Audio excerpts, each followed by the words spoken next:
dry? When did we trade compassion for code?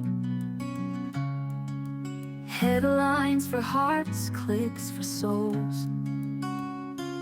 Every life is breath from above.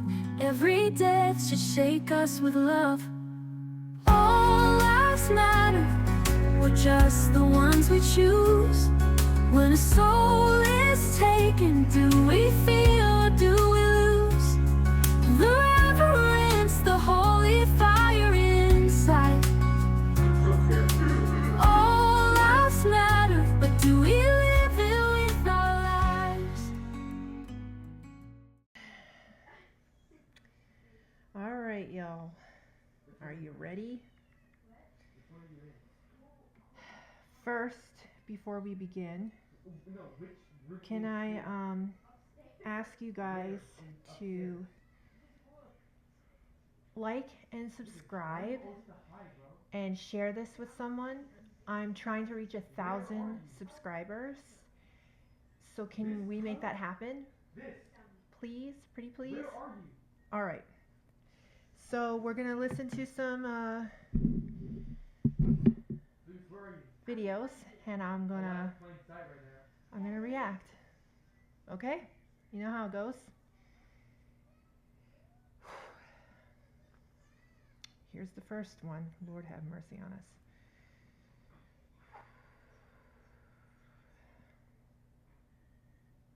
Here's how you shattered the entire Palestinian narrative in just 30 seconds. And bonus, I'll dumb it down to the level of the ignorant anti-Israel haters so they could understand as well.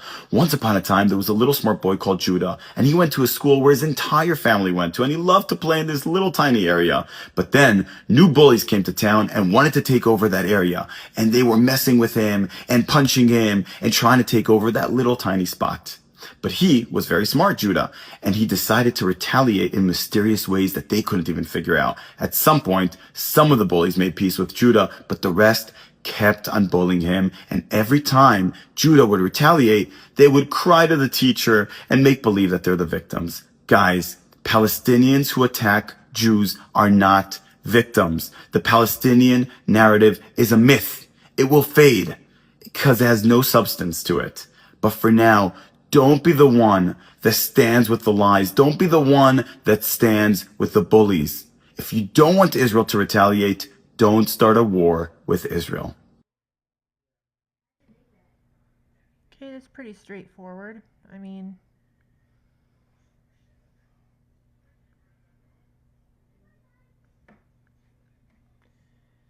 has anyone ever gotten bullied before?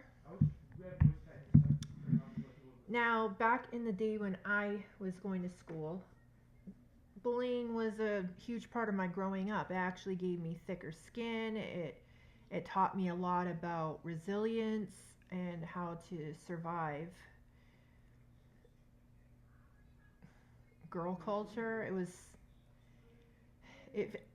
I know that there's a lot out there that can relate to that, okay? Girl culture in high school was the worst, okay? Girls will tear down girls so fast. It's still happening today. It's like they never got out of high school. Most girls will still tear down other girls. Don't ask me why. I don't understand. I've never been a part of that girl culture that did that kind of stuff. I never understood it. I was more of a homeboy, tom girl. I hung out with guys all the time.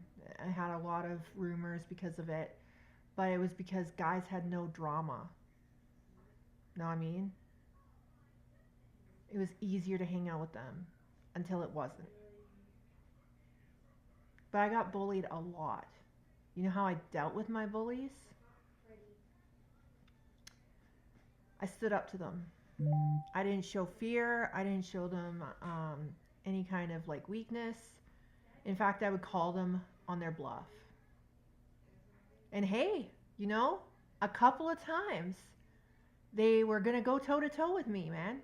A couple times. Whoa. When that happened, thankfully I knew how to hold my ground because I'm my daddy's girl. So, but now I don't do it because I'm Catholic and I don't believe in violence. But I can hold my own. I can just say that, right? I can hold my own if I had to. Most of the time I don't though, which is good. Mostly I just like voicing my opinion. And you know, back in the day when I used to tell the truth the way I do now, it got me in a lot of trouble with a lot of different people. But you know what? Hey, the truth sounds like hate when you hate the truth.